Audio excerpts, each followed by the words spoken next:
make of that ending? At first, it seems oddly anticlimactic, but the more I thought about it, the more disturbing it became.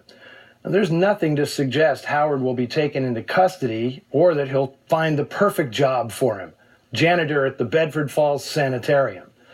Instead, we can only assume that the same scary scenario will play out in the next town Howard wanders into.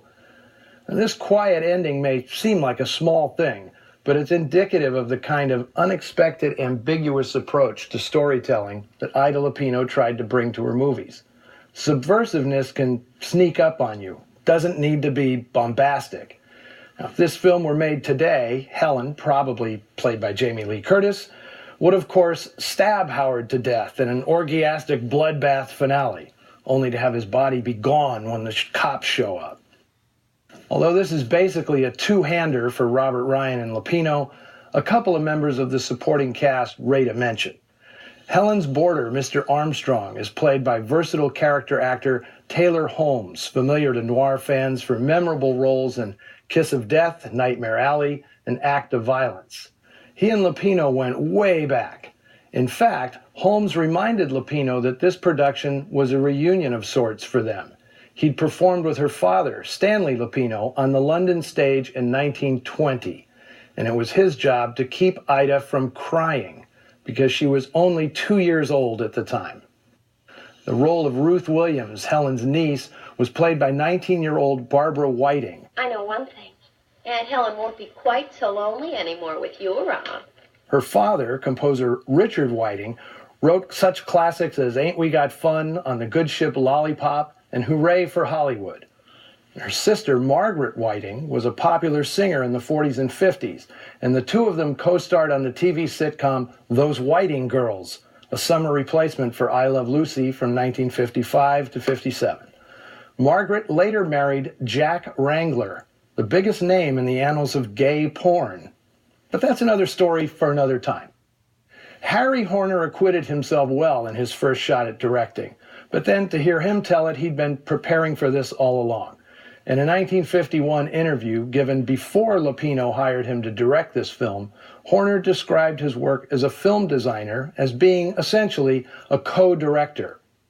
I go through the same processes as the main director, only I do it on paper, and then I have to explain it to the director, who in turn relays ideas to the actors. If I'm the director myself, it just eliminates an extra party in the transaction and makes it all so much simpler. Now, it probably helped to have a lead actress who was a pretty good director herself. As I mentioned before the film, Horner was a protege of theater legend Max Reinhardt. Despite the all-American name Harry Horner, he was born in Czechoslovakia when it was part of the Austro-Hungarian Empire. He joined Reinhardt's theater company in Vienna in the early 30s, and when the director emigrated to America in 1934, Horner came with him. He was one of Reinhardt's most trusted proteges and one of the most versatile. His career as a designer began almost accidentally when Reinhardt, unhappy with the work of art director Norman Belgettis, assigned Horner to create all new sets for a Broadway production of Kurt Weill's musical The Eternal Road. Not only that, Horner doubled as the conductor of the orchestra. Musical talent ran in the family's blood.